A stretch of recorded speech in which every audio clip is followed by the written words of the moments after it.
Hola, estamos compartiendo otra filmina. ¿Están viendo aquello? Dice capítulo 4. ¿Ven aquí la filmina? Hola. Sí, que se ve. Sí, que se ve. Ahí.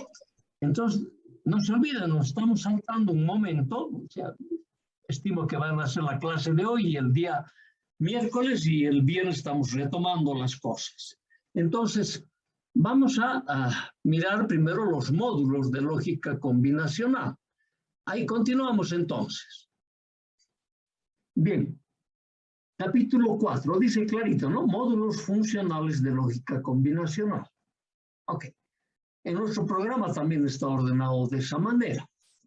Entonces, y estos módulos de lógica combinacional dan lugar a todos aquellos circuitos integrados conocidos con el nombre de circuitos de mediana escala de integración.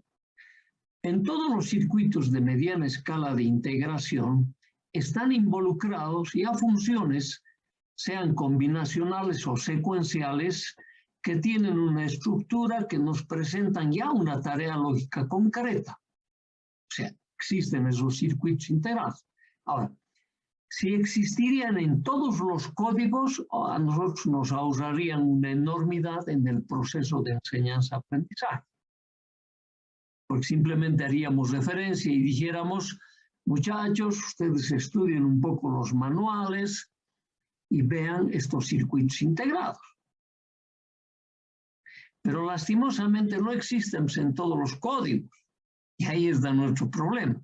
Entonces, por eso es que debemos desarrollar. Entonces, vamos a desarrollar esos módulos de lógica secuencial. Ahora, estos sistemas de módulos de lógica combinacional, porque cuando lleguemos al tema secuencial también existen los módulos. Ahora, estos circuitos integrados que existen y lo venden como circuito integrado, existen en el código binario natural, con toda seguridad. Pero, por ejemplo, ya no existen en el código Gray. Si tú tienes una aplicación realizando el código Gray, no tienes que diseñártelos. Claro que siempre se puede hacer un transcodificador, aquí lo vamos a aprender. Entonces, agarras un transcodificador y del código Gray lo pasas al binario natural y lo utilizas. Pero igual tienes que aprender a diseñar un transcodificador. Entonces, este capítulo es donde nosotros vemos esos temas. Ajá. O si estás utilizando los códigos, por ejemplo, el Johnson, ¿no ve? Que se parece al Gray y tienes una aplicación en Johnson, igual, no existe el circuito integrado. Entonces tienes que hacer todo el diseño. O si estás utilizando códigos BCDs, no existen todos los códigos. Un código te hace el fabricante, porque él no vende a diario todos los códigos. Y a él lo que le conviene es eso, el vender el negocio. Y él en ese sentido tiene circuitos integrados disponibles en el código BCD natural, el 8421. Pero si tú le pides un circuito integrado en el código exceso de 3 o en el 7421 o en el que se te ocurra, ¿no? Pero de los BCDs, a eso no hay, porque eso tiene que haber una aplicación muy particular para utilizar ese tipo de circuito y él no está para fabricar para esa oportunidad, si no te lo va a cobrar re caro. Entonces tú lo puedes hacer. Y después, una vez que aprendamos esta parte, además tú te puedes fabricar tu circuito integrado. Eso lo vamos a hacer ¿con qué? Con lo que vamos a aprender a programar el WinQPL. Para hacer unos PLDs, ahí se fabrican circuitos integrados embebidos, tareas lógicas que nosotros vamos a hacer. O los FPGAs, también. Claro, el FPGA es mucho más caro que el PLD. Entonces, al principio, fácil en el PLD. Después ya cuando avancemos un poquito más en el FPGA, y lo vamos a aprender todos aquellos. Entonces, ese es el problema por el cual no tenemos todos los MSIs. pero la teoría es generalizada. Pues tenemos que nomás suponer que sí lo tienes y en algún momento la materia esta te la va a enseñar cómo hacerlo. ¿No ve? Ok. Entonces, esa es la idea. Que el MSI, dentro del MSI, es un circuito integrado que tiene una cantidad determinada de operadores lógicos, ¿te acuerdas? Sí, pero ya para llamarlo MSI, además de tener esa cantidad de operadores lógicos adentro, dentro de estos circuitos ya existen tareas lógicas verdaderamente diseñadas e integradas dentro de un circuito integrado. Por eso se llama MSI. ¿Vale?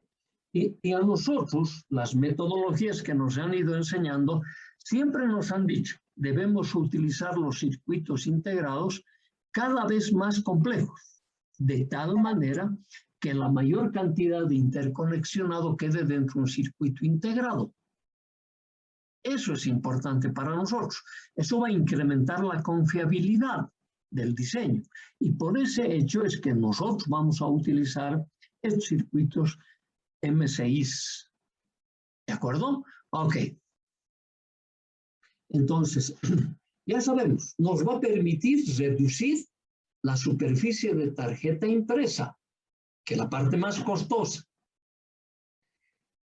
Segundo, para poder utilizar un circuito integrado en la tecnología MSI, tienes que conocer exactamente la función lógica que ésta realiza. O sea, tienes que dominar su tabla de verdad. Por lo tanto, nosotros vamos a ir viendo esas características de las tablas de verdad y luego cómo utilizarlos de tal manera de que me dé una menor cantidad de interconexionado externo al circuito integrado. Entonces, ¿eso qué nos va a hacer? Nos va a hacer elevar la inmunidad al ruido. Entonces, claro, la gran industria, dependiendo de las aplicaciones, si hay una determinada orientación de aplicación que se está incrementando en su uso permanentemente, no, la gran industria va a respaldar ese desarrollo, obvio. Porque dicen, estamos yendo por este lado, entonces esto yo voy a producir porque mañana esto me van a comprar. Ellos permanentemente están pensando de esa manera. Ok, entonces, por eso, y cuando nosotros utilizamos a esos M6, tenemos que estudiar las funciones lógicas que realizan esa función para cuando los utilicemos se pueda minimizar aún más el circuito integrado donde vayamos a aplicar. Ok, entonces, bien, como nos han advertido que pronto se va a cortar, tenemos una invitación más, ¿no ven? No, ingeniero, ya fueron las 3. Ya fueron las 3. Ya, entonces, procuraremos ir hasta terminar esta introducción y así agotamos esto. Ok. Entonces, todos los diseños modernos utilizan el método CAD, método que aún no conocemos, pero el CAD también utiliza circuitos cada vez más complejos. Pero, ¿qué tipo de circuitos? Los PLDs, los SPLDs, los CPLDs y los FPGA son 4 circuitos integrados mucho más complejos que los M6. Estos circuitos integrados requieren el auxilio de un ordenador. En cambio, el M6 solo requiere el auxilio de tu conocimiento, de tu dominio de los sistemas combinacionales. Como nosotros estamos justo tratando de dominar el capítulo de diseño, entonces tu interpretación de las tablas de verdad de todos los circuitos M6, esa es la idea. Entonces, en cambio, los circuitos integrados que utilizan esta herramienta CAD, esa después no es que vamos a verlo después, lo vamos a analizar en el capítulo 4, porque con estos CAD yo puedo diseñar estos M6 y puedo diseñar todos los otros circuitos, las metodologías, utilizando las metodologías del Carnot, del King-McCluskey, variables biformes, para sintetizar circuitos cada vez más complejos o circuitos cada vez más sencillos, pero con el auxilio de un ordenador. Y eso vamos a nosotros implementarnos vía un lenguaje determinado. Ok, Ahora, en los M6 que vamos a desarrollar, los codificadores, aquellos que me permiten representar del lenguaje que nosotros tenemos. Nosotros tenemos nuestro código alfanumérico, castellano. ¿No ven? Entonces, cuando lo queremos pasar al binario, se va a llamar codificador. Vamos a conocer cómo se hace la codificación. ¿Cómo se hace la decodificación cuando tenga las variables binarias? ¿Cómo voy a obtener yo el lenguaje que nosotros más dominamos? Luego, como hay varios lenguajes, ahora en este caso nos referimos a varios códigos binarios, vamos a hacer los transcodificadores. Luego vamos a hacer los multiplexadores, los demultiplexadores y finalmente los comparadores. Y el detector y generador de paridad va a entrar de cajón. ¿Por qué? Porque es un tema que lo hemos desarrollado en el capítulo 2. Entonces, son todos los módulos que nosotros vamos a utilizar como lógica combinacional. Esto lo veríamos la próxima clase, el día miércoles, de acuerdo.